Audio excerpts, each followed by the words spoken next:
How's it going, guys? Long time no see.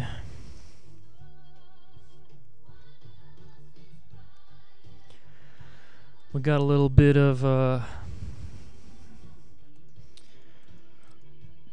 mid-stakes sit and go action here, and right off the bat we got a smart guy at the table.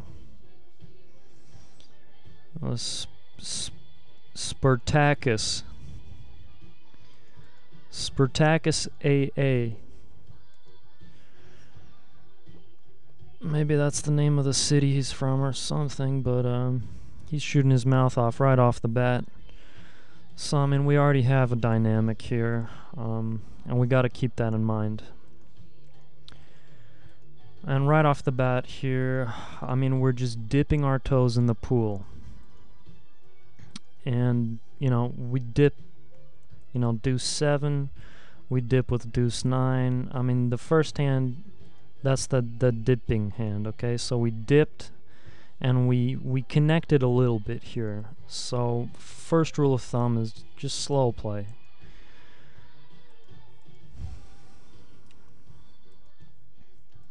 So I mean, we get to the river, okay? We've lured in our bait. We went to the pool. We were fishing for bait. Now we make our move on the river with the min raise. We're trying to extract chips here, and it works out beautifully. So I mean, so when we have a, you know, a smart ass here, I mean, I can't just let him, you know, have an advantage over my brain. So I'm gonna, you know, I gotta come back.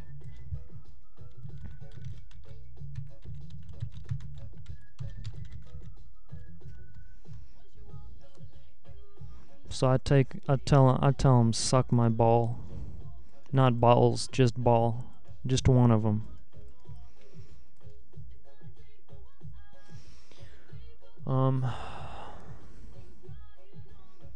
And now he thinks he can out-bluff us. You know, he puts in the min raise, and we shove. And he calls. So now we get to see.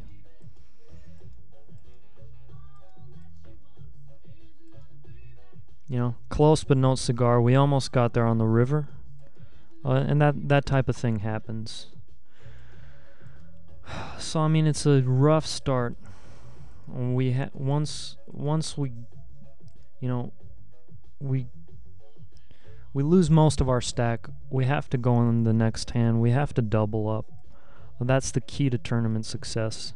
Is if you lose, say, 30 to 70% of your stack, the very next hand you have to shove. You have to shove any two. I got 5 high here. That's a fine hand for this play. And we shove and we try to double up. So I mean, if we double up here, we'll have time to talk about my my new strategy.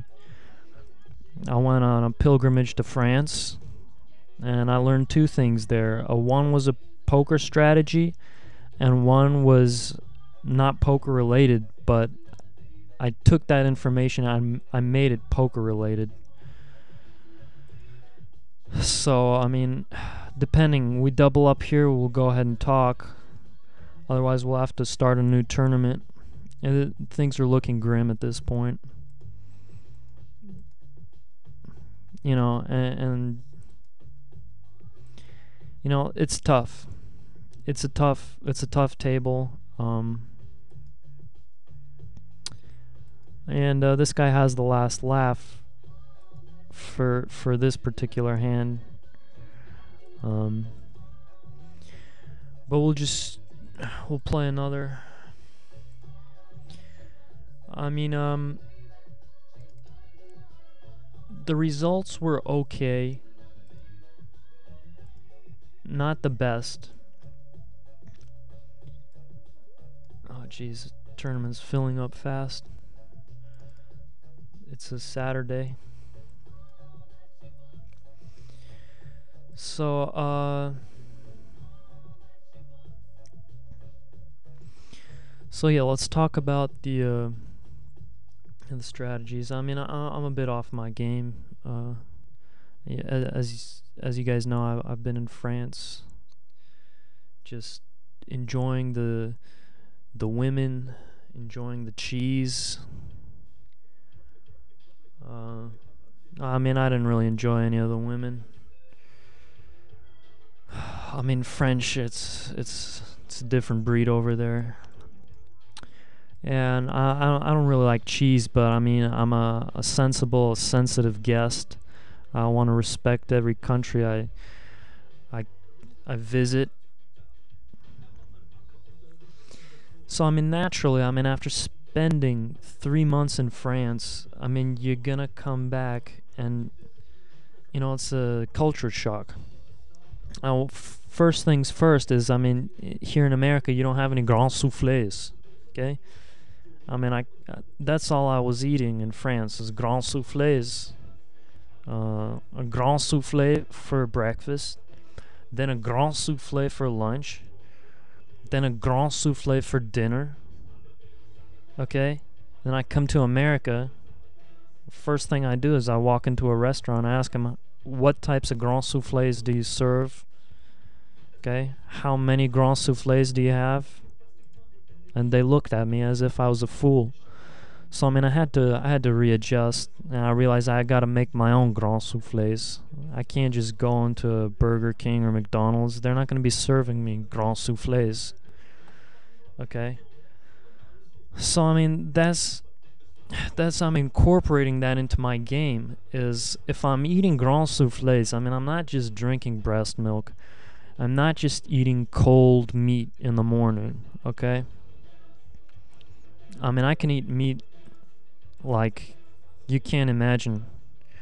Okay, but I can't just be eating meat and drinking breast milk. I gotta balance my plays, so I gotta fit in some grand soufflés there, so that when I need that extra kick, boom, grand soufflé, I'm feeling real good afterwards. So I mean, that's one thing that I learned from France. Grand soufflés. You can't go wrong with them. It's almost as if you're free rolling. And after 3 months, I learned one more thing, and that was poker related directly. I was talking to somebody while I was eating my grand soufflés. I mean, I would also eat some baguettes and some other, you know, baguettes, grand soufflés. You know, stuff like that. But I mean, that's not the point. The point is, I was talking about poker strategy so I mean, I was telling the guy, you know, says, so what do you do? I said, I play high stakes. And he said, well, can you give me any tips?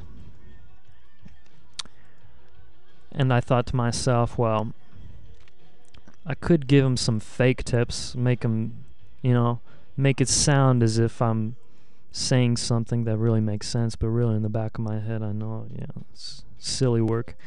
But I felt, you know, that's just stupid, and it's a waste of time, you know. I mean, what's the big deal? I give you a tip. So I mean, I reached back into my bag. I could have told him, you want a Twighlite, you want proximity strategy, all-in values, stuff like that.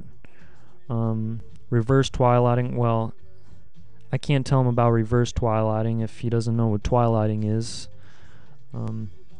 I thought maybe I'll tell you about my reflection strategy, but I realized this is a Frenchman, okay? I'm dealing with a Frenchman. If he was Norwegian, you know, maybe I go Twilight. You know, but when you're dealing with a Frenchman, you have to keep it simple. So I told him, you know, playability values, okay? Playability value. And that's something I realized I haven't even explained on my YouTube videos. What is playability value? Well, playability value is the value of your hand in terms of playability, okay? Because we can deal with our hand in terms of other things. For instance, you know, foldability. Okay? We got foldability and we got playability. So a hand with high playability is going to have low foldability. And we'll look them up here. He sucks out on us.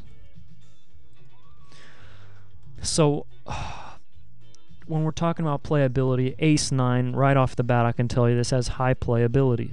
Is I can play this hand. Okay, it's very simple. Here's a checkbox, call. Very simple. High playability. Okay, and we flop our pair, and that's the reason this hand has high playability, because I can flop pairs with it. You know, if I can't flop a pair, then why am I playing the hand? Okay, and we played it fast here. Okay, now we slow down. Okay, you notice how I'm changing gears. We play it fast, and then we slow it down, and now he plays right into us. That's the second time that's worked out. Now, next hand, okay, here we got high playability, okay? Checkbox call, simple as that. Notice what I did here. Sit out next hand, okay? Now, how can I play my next hand? I'm going to be sitting out. How can I play it? We'll find out. You notice what happens to the playability, and right here we flop our draw. We flop our draw. We didn't even need to hit our pair. Our draw is good.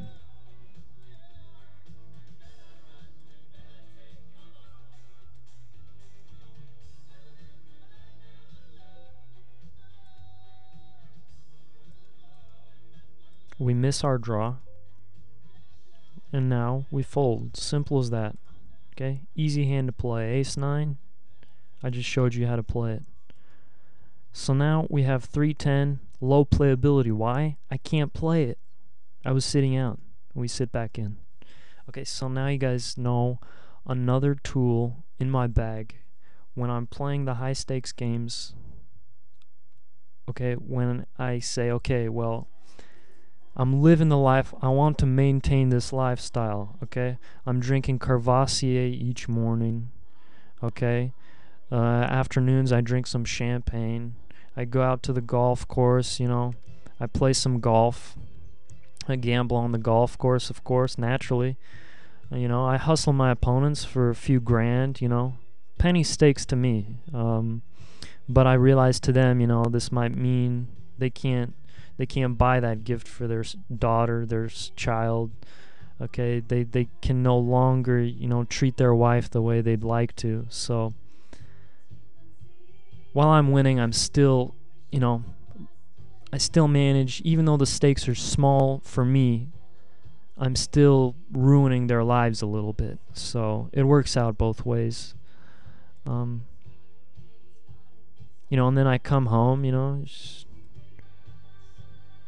eat some Lunchables, maybe not. It doesn't really matter. The point is, I'm doing whatever I want at every moment of my life because I'm crushing the high stakes games, you know. Imagine you sit down at a table, you play 15 hands, and then you're set for the year. Okay? 15 hands, set for a year. How much you need? 100,000 a hand? Easy. Sit down, Phil Ivey deathmatch, buying 100 grand, boom, 15 hands, you're up 1.5 mil, set for the year. You know, that's maybe for you. For me, you know, 1.5 is, you know, it's nice for a start. But I gotta play each week, okay? We play 15 hands here, we play 30 hands here, we play 2 hands there. Next thing you know, by the end of the week, I played 68 hands. Okay, so I mean, that's what we're dealing with. Here, we got a short stack going all in. My hand plays well. It has high playability. We can hit our 6, we can hit our 7, we can hit our 8, and then we flop the straight. So we call. And we're drawing live. We're almost there. And we hit. Simple as that. Jacko. Good game. So I mean, at this point, these people are probably figuring out that I'm here to win. So they're gonna be looking out for me, okay? they're saying, okay, he has high playability hands, good high playability ratings. You know, that's true. So how do I counter that? With low playability? No. We don't do low playability. If we ever want to counter something, we bluff Twighlite him. Bluff Twighlite. Okay? That's not Twighlighting. It's not reverse Twighlighting. It's bluff Twighlighting. Okay? Right here, this is a regular bluff. Okay? Okay, I raised under the gun with Queen Deuce offsuit. Now watch as I turn this into a Twighlite. Okay? What's up, guys? This is Water Boat. If you guys like my videos and want to see more, just click the subscribe button. If you guys aren't watching this on YouTube, go to YouTube, type in Jeter01, hit enter, and then you get all my videos. This 601, that's a Twighlite. That's a Twighlite bet. And it works out perfectly. A Twighlite bluff. Okay? So, I mean, I realize this guy, he's saying to himself, oh, holy mackerel. This guy's playing, you know, high playability hands. He's playing well. He just busted a player out. Okay? So what do? I bluff Twighlite him. Can we bluff Twighlite here? No, we can't. We regular bluff. That's a regular bluff. Okay? And we hit our draw. Now we're betting for value. We want him, and he folds. I should have checked the slow play, but I didn't know. I didn't know he was that weak. Okay. Now you might say, well, that's simple. So you bet 60 into a pot, you call that a bluff Twighlite. Wrong. Let me show you now. Now, because you guys think that 60 is a regular bluff, I switch it up, and I say, well, now, look, there's a Twighlite. That was a Twighlite. Okay? We Twighlite bluffed him. Okay? Now we hit our draw. Once again, we hit our draw. Now let's complete our draw. 2, 3, 5, 5, 6, 7, 8. No. We have nothing. We have 5 high. We gotta get a fold here. We can't go to showdown with this hand. We gotta get him to fold. 5 high is just not good enough. Whew, he's putting us to the test, and let's see if he bites. We repop him here. He calls, and he sweeps the pot. Well played. Well played. We lost the minimum, so I mean, I'm very thrilled that we played it that way. We could have lost more. We could have gone all in, and that would have been silly now. So I mean, each action you make is a test, okay? There, I was tested. Do I go all in, or do I minimum re-raise? I go for the min. And I'm ready to discuss a deal now. I mean, here on Full Tilt, you can do deals now. They updated the software. I might release some videos in the future with old software that I just recorded. And you know, I don't post every single video I make right away. So I might go back to the old version. But I really like the new software. Also, they got a cool new hand replayer. See, it's all different. Here it gives you like a summary and stuff, and you can actually like play the hand and stuff. So yeah. So another thing they added is discuss deals. So I mean here, you know, 8 ways I'm ready to talk deals. And we got 580 left. We got 705, so we make the call. I mean, we're not all in. And we hit our pair, just like that. Ooh. I'll leave one chip. Let's do a little Twilight theory here. And he calls. Okay, do we bet or do we check? I have a feeling that we cannot bluff in this spot. With one chip, he's getting well over 2,400 to 1. So we have to check. And we hit now. Now we can bet for value. Now we can bet for value. We have to disguise our bet though. Okay, we can't just come out firing. Okay, we come out firing, he might not be able to fold. He might think, oh, holy mackerel, he just hit. So now we bet. One chip, we get the call, and we scoop it. High playability value, okay? High playability value. Learn it so you can apply it.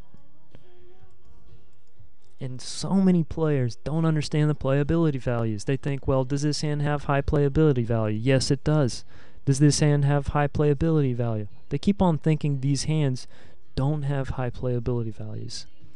Okay, and if you're confused about the playability value, then play the hand, okay? Because if you're confused, the deeper you go into the hand, okay, let's say, I don't know, King 8 is high playability, medium playability, low playability, high folding value. I'm not sure. Well, let me get into the pot, okay? I flop my 8. If I miss, I can start twilighting.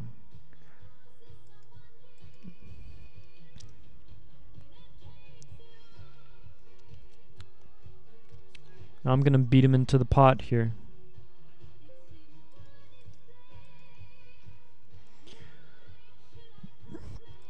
We shove. Okay, I can see Paul's hole cards, and I say it's a 6 deuce offsuit.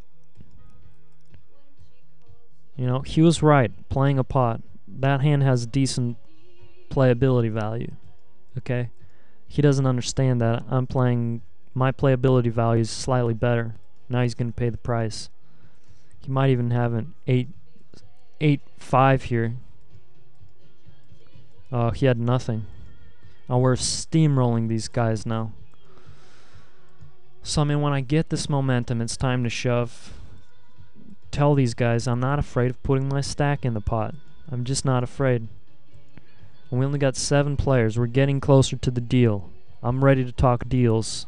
You know, we just need 6 more now. I'm just going to keep on busting them. I don't care. And we get called by a big stack here. Dream come true. Ace against king. We hit our... Oh, Jesus. What a suck out. We hit our straight. What more can you ask for? I hit my straight. He hits a better straight. I lost about 60% of my stack. I have to shove now. Here we go. Flipping coins. And we take it down. Close one. I will admit, that was a close one. But luckily for us, our playability value holds up. And I'm just going to go with the momentum here. I mean, we hit our straight on the last hand, then we hit our bottom pair on the hand after that, and now we're shoving. We're shoving any 2 until we lose a hand. This is an effective free roll. We got an under the gun razor coming in for 300. We have to shove here. There's no going back. And we're drawing to live outs once again. Ooh, close one. Nicely done. Nicely done. I felt the river coming my way, but sometimes your feelings are off. So I mean, now we make a reverse play. This is an effective reverse twilight, and I know I'm really pulling out all the stops here. They expect us to shove here. And we exploit that play, okay? We're exploiting by folding 7-5. And we make a profit that way because we're going against what they think we're going to be doing. And I don't care what I was holding there. Could have been kings. I'm mucking. No question about it. I'm mucking that. I can't be exploited like that. That's the beauty of it. It's optimal game theory. Okay? And you guys like games, okay? That's why you're watching me playing this beautiful game. Okay? And you guys are learning. And you're watching me how I play optimal. Oh, nice. He leaves one chip. I love this play. I love this play by him. He doesn't put his whole stack in there. He allows himself to double up. Now he's got 2 chips. Then he doubles up. Now he's got 4 chips. 6 chips. Then he's got 8 chips. Then he's got 10 chips. Then he doubles up 20. Then 30. You know, it just keeps on going. Well played. I'll put him as a tough opponent. Very, very good player. And we flop the nuts. Let's check it to the river. Ooh, even better. Now we got a 6 card straight. 5 to 10. Let's just milk him here. Jeez, I wish I could bet less than 120.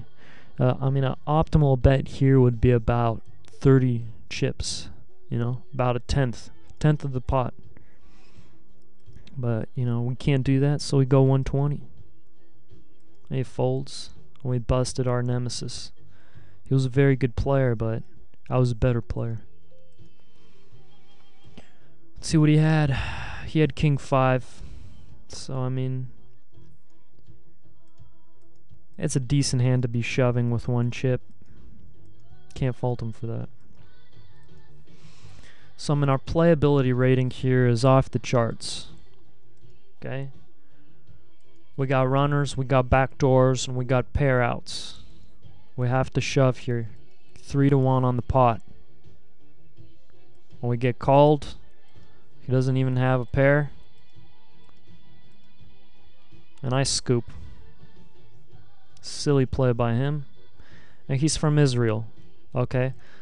So, I mean, he's got bigger things on his mind probably, you know? He's not thinking about his whole cards. He's thinking about Palestinians. And, you know, I can understand that. When we got hearts versus hearts, I like my chances. And a good pot to him. Very well played.